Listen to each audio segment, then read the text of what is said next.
Bonjour les secondes 2. Alors aujourd'hui on poursuit un peu le cours. Alors je sais bien que je vous vois mercredi, mais comme on va se voir qu'une heure pour l'interro de géographie, on va pas avancer beaucoup et j'aimerais bien qu'on puisse finir assez rapidement ce chapitre. Donc je vais vous faire la deuxième partie en vidéo. Et sachant qu'on est plutôt sur l'art, ce qui va vous donner peut-être l'occasion, si ça vous intéresse, de faire un petit peu de recherche et de regarder quelques documents supplémentaires que je vais vous donner pour que vous ayez une idée un peu plus précise de quoi on parle.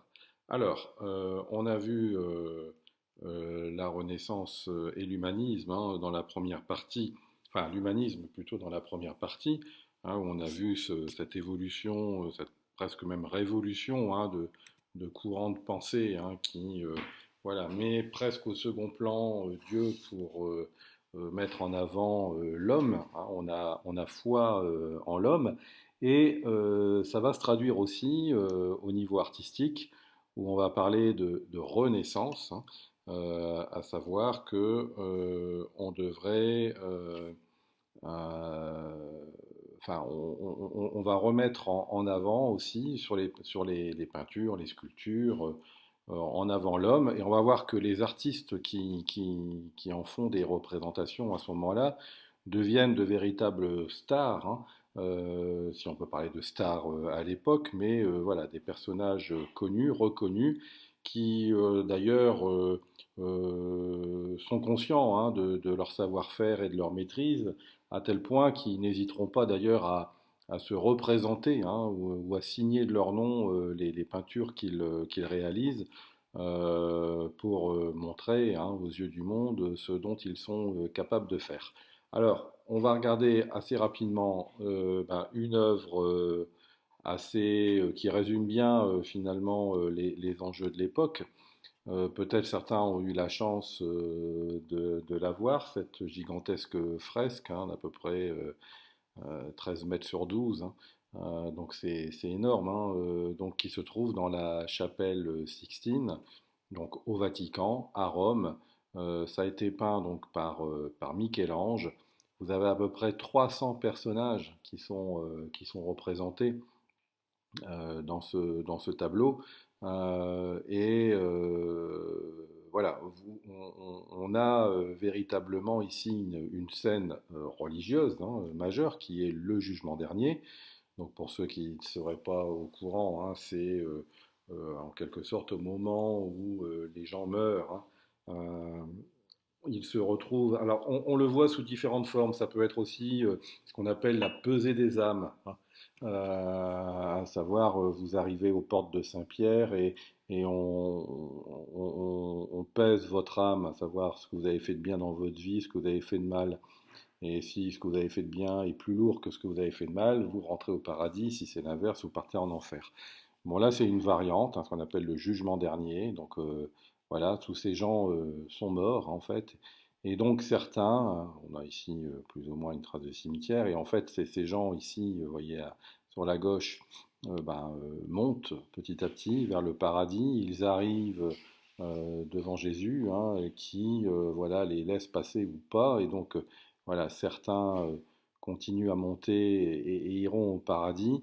D'autres, vous voyez, finalement sont bloqués aux portes du paradis et redescendent ici, et notamment pour entrer vers l'enfer, où on voit un peu les portes de l'enfer ici. Alors, on a en fait ici, on est vraiment dans une fresque, quand on parle d'humanisme, hein, voilà, qui met l'homme en avant, puisque là vous avez, je vous dis à peu près 300 personnages qui sont représentés. Donc c'est avant tout une scène humaine. On n'a pas, on va dire, d'effets spéciaux, entre guillemets, hein, de manifestations divines, hein, tout est humain. Euh, voilà, on a une scène religieuse, mais qui est un petit peu dérivée, puisque ça va choquer profondément hein, à l'époque. Alors, si je remets quand même un peu dans le contexte, il y a une lutte hein, un petit peu entre différents artistes pour obtenir le droit de décorer hein, un bâtiment du Vatican, qui est quand même le centre du monde catholique. Mais quand on apprend voilà, les dimensions qu'il y a à peindre, beaucoup d'artistes qui ont peur de ne pas être à la hauteur de l'enjeu renoncent un petit peu au projet.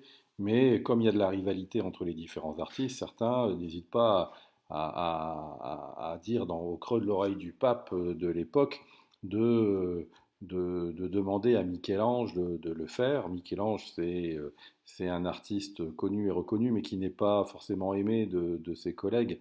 Et donc, on se dit que c'est un bon piège pour lui, parce qu'en fait, il est surtout connu pour des statues, Michel-Ange, mais il a jamais, il a fait un peu de peinture, mais jamais des fresques de cette taille-là. Et c'est vraiment un piège. Et donc, on veut justement lui tendre ce piège, et finalement, le pape bah, trouve que c'est une bonne idée, et donc demande à Michel-Ange de peindre, alors ce qu'il refuse au départ, mais je pense parce qu'il n'a jamais fait ça. Mais pensez bien qu'on ne peut pas s'opposer comme ça frontalement au pape. Donc, à un moment donné, il finit par céder. Donc, tout le monde se frotte les mains hein, en pensant que ça va être un fiasco. Et finalement, c'est une des œuvres les plus magistrales de l'époque, pour pas dire aussi de l'histoire de l'humanité, tout au moins dans le domaine de l'art.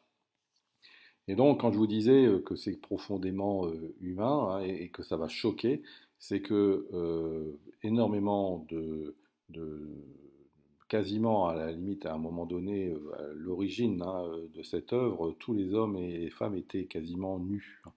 Encore une fois, c'est l'humanisme, on veut montrer la beauté des hommes et des femmes, création divine, qui voilà, sont donc proches de la perfection. Donc on montre des hommes voilà, baraqués, musclés, pareil, des femmes qui correspondent au canon de la beauté de l'époque. Hein. Et donc, il faut savoir que certains de ces personnages ont été corrigés, en quelque sorte, hein, quand sont ceux qu'on trouvait vraiment un peu trop, dont la nudité était un peu trop visible, ont été habillés hein, par des peintres qui sont venus rectifier un petit peu l'œuvre. Et donc, elle a été restaurée. Donc, vous avez un petit documentaire hein, vous avez un lien, je vous le dirai, que vous pouvez consulter, qui va vous donner un petit reportage sur. En fait, cette œuvre a été restaurée en 2014 et on a donc du coup enlevé ce qui avait été rajouté pour être le plus proche possible de l'œuvre originale. Alors, il y a des choses qui ont choqué, donc c'est cette nudité, des fois même l'aspect un peu cru. Là, vous avez un homme qui est entouré d'un serpent et le serpent, il a une pose un peu gênante, on va dire, par rapport à cet homme. Si vous faites des recherches, vous verrez des zooms et vous verrez de quoi je parle. Vous avez ici Charon, en fait, mais c'est un personnage de la mythologie grecque. C'était le passeur, hein, celui qui faisait traverser le Styx, le fleuve qui séparait le monde des vivants et le monde des morts, qui est en train de voilà, précipiter dans l'enfer à coup de rame là, ceux qui voilà, ont fauté pendant leur vie. Hein. Donc ça, c'est aussi quelque chose qui n'a pas plu. Hein. On est dans la religion chrétienne et on fait référence à des personnages de la mythologie grecque. Ici, bah, vous avez Michel-Ange lui-même hein, qui s'est représenté. Il a une soixantaine d'années hein, quand il peint ça. Il est à la fin de sa vie. Il sait qu'il va bientôt mourir et donc c'est un sujet qui forcément l'interpelle. Hein. Et donc il est là un peu angoissé hein, parce qu'il approche, il sait qu'il approche justement de ce jugement dernier.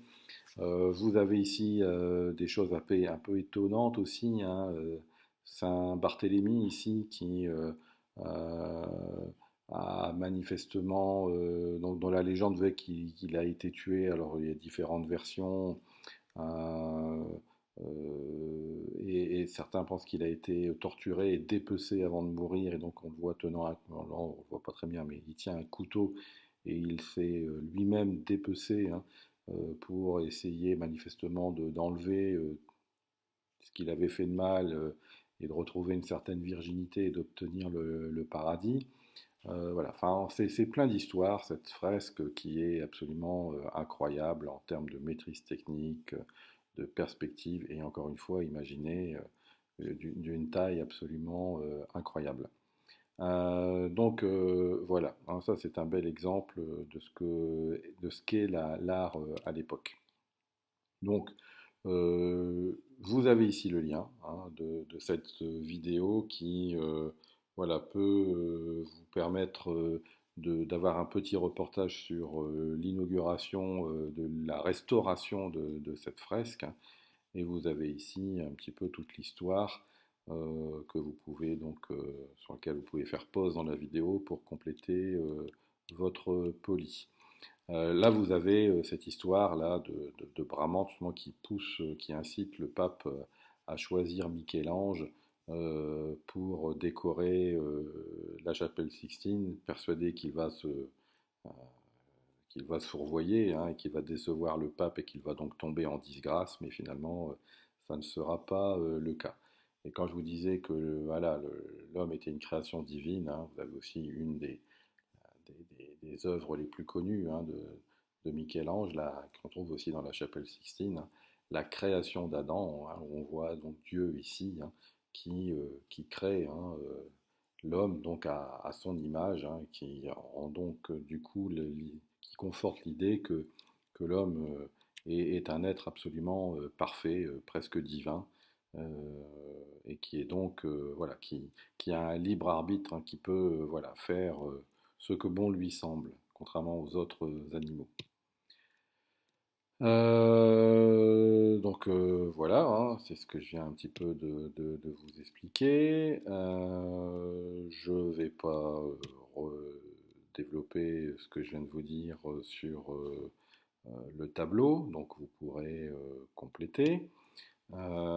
Et puis effectivement, oui, ça j'ai oublié, hein, vous avez aussi énormément, quand ces gens ne sont pas habillés, ils sont habillés enfin quand ils ne sont pas nus, pardon, ils sont habillés, notamment habillés de toges, hein, on en voit ici, notamment pour les femmes, on en voit ici pour les hommes, et qui font clairement référence à l'Antiquité, hein. Je vous avais dit dans la première partie qu'il y a clairement des références à l'Antiquité dans l'humanisme. On va rechercher dans les civilisations brillantes grecques et romaines euh, les éléments pour aller de l'avant, hein.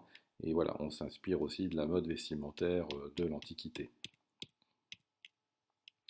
Euh, on parle aussi, donc, je ne sais plus si on peut revoir, on le reverra après. Ben, oui, on peut voir ici aussi ces techniques de clair-obscur, hein, où on joue beaucoup là-dessus pour donner une espèce de forme de relief.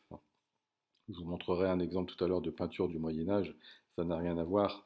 Et donc on joue sur des jeux d'ombre, en fait, donc on utilise donc des zones claires, hein, et puis vous voyez, après on fait des traces plus sombres pour essayer de mettre en relief les corps, les muscles, les os, ou même le personnage par rapport au décor, hein. Donc voilà, ça c'est aussi ce qu'on appelle la technique du clair-obscur, qui permet de simuler en quelque sorte une espèce de mise en relief qu'on n'utilisait pas quasiment jusqu'à présent, qu'on n'utilisait plus au Moyen Âge. Donc voilà, hein, des structures géométriques, on verra un peu mieux sur un autre tableau tout à l'heure. Et puis toujours, c'est très structuré, hein. Dans le ciel, vous avez les anges. Au niveau central, c'est souvent Jésus ou Dieu. Et au niveau inférieur, c'est les hommes qui sont voilà, soit orientés vers le paradis, soit orientés vers l'enfer. Voilà, voilà. Ça, je l'ai expliqué aussi. Ça, je l'ai expliqué aussi. Voilà. Et puis ça, bah, ça va reprendre aussi un petit peu ce que je vous ai dit, parce qu'on a à peu près tout dit sur la première fresque, hein. Des arts qui s'inspirent de la philosophie humaniste, hein. Et donc, voilà, on a des œuvres, hein, ce qu'on a pu voir aussi avec le jugement dernier, qui est à peu près sur le même principe, hein. C'est des peintures qui sont très structurées, très ordonnées, hein. On a véritablement ici ce qu'on appelle des lignes de fuite, hein, qui vont pouvoir mettre les choses en perspective. Donc on aura un point de fuite, hein, tout au fond, ici au centre, c'est voilà, le point le plus profond. Et donc tout décline après, tout est décliné sur ces lignes, où plus on s'éloigne, plus on arrive au premier plan, plus on va vers le centre, plus on est loin.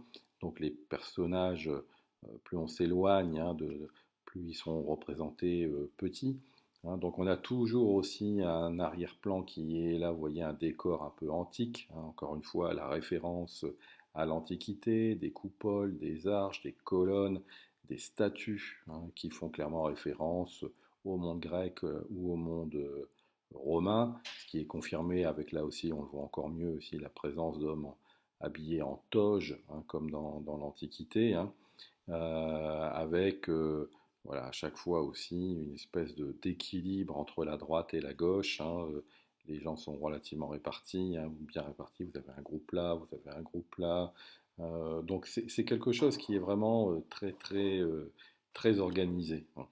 Donc la Renaissance est influencée par l'humanisme, encore une fois, où on montre, voilà, ici en fait c'est une espèce de best-of de tous les savants, de tous les chercheurs, de tous les écrivains de l'Antiquité. C'est un hommage en fait qu'on rend aux grands penseurs de l'Antiquité. Donc voilà, ce sont les maîtres à penser pour les chercheurs du XVIe siècle. C'est pour ça qu'on parle, vous voyez, de l'école d'Athènes. C'est voilà, tous ceux qui euh, font, qui ont été des personnages importants dans l'Antiquité, notamment dans l'Antiquité grecque. Voilà. Quand je vous disais aussi tout à l'heure que les artistes étaient aussi conscients d'être un peu des stars en quelque sorte, ils n'hésitaient pas à se représenter dans les fresques. On a vu Michel-Ange tout à l'heure. Vous avez ici un exemple, je vous l'ai mis parce que c'est assez étonnant, d'un peintre flamand qui s'appelle Van Eyck, qui s'est spécialisé un peu parce que bon, après il faut bien vivre aussi, donc forcément, Michel-Ange, il a été grassement payé par le pape, mais tout le monde n'est pas aussi bien payé que ça, et donc certains font des portraits de nobles, portraits de bourgeois pour voilà, se arrondir un peu leur fin de mois parce qu'ils payent ces portraits. Et vous avez ici un exemple voilà, de Van Eyck qui a peint donc, un couple de bourgeois flamands dans leur maison.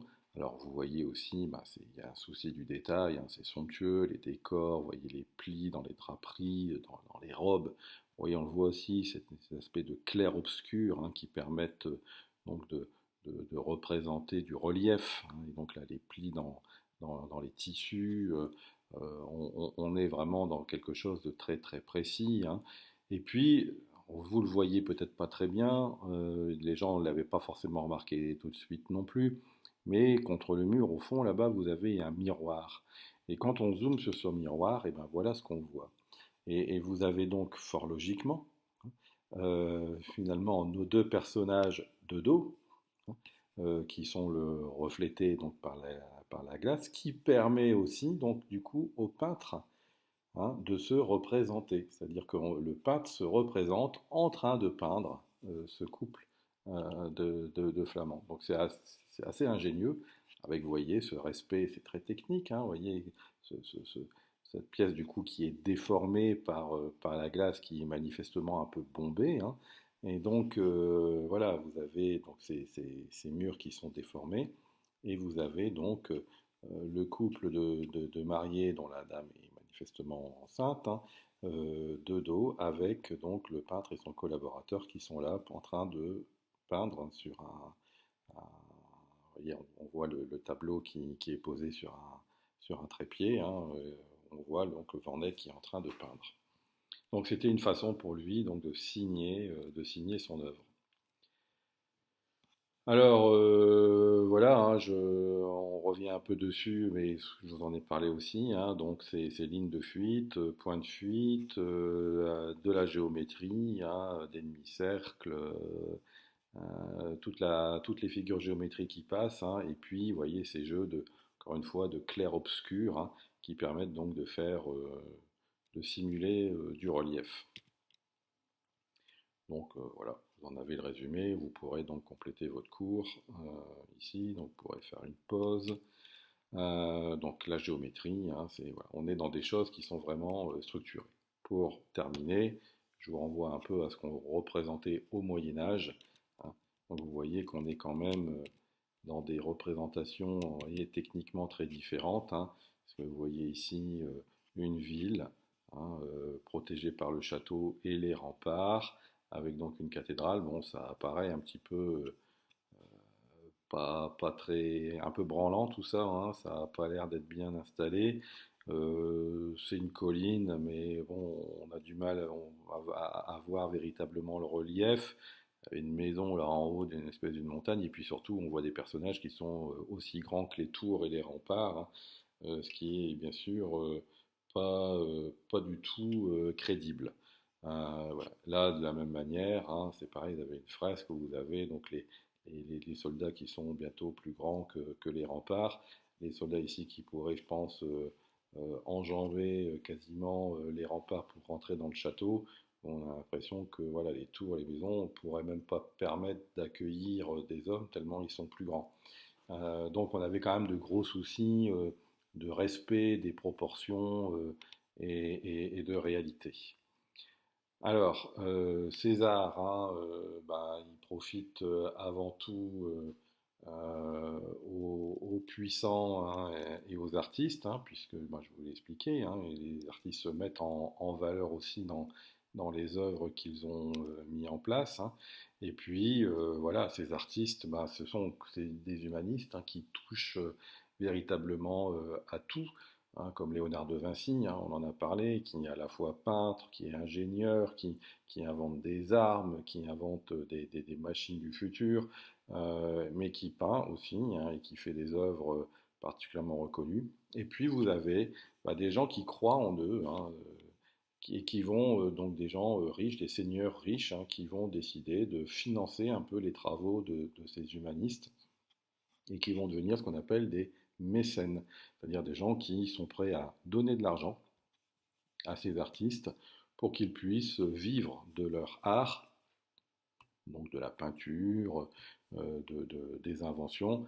Et donc un mécène, c'est ça, c'est quelqu'un qui apprécie un artiste et qui lui donne de l'argent pour qu'il puisse vivre de leur art sans rien attendre en retour. C'est pas un sponsor, hein, où on pourrait, comme sur les maillots de foot, hein, où on va mettre le nom d'une entreprise, en disant voilà, on donne de l'argent pour le club, mais quand le club va passer à la télé, on va avoir le nom de l'entreprise, ça va faire de la pub à l'entreprise. Là, il n'y a pas de nom, hein, il n'y a rien qui marque que c'est sponsorisé par Laurent de Médicis, mais Laurent de Médicis, c'est un grand prince italien, hein, qui a beaucoup d'argent et qui va donner beaucoup d'argent à ces artistes humanistes pour qu'ils puissent voilà, consacrer leur temps à leur art.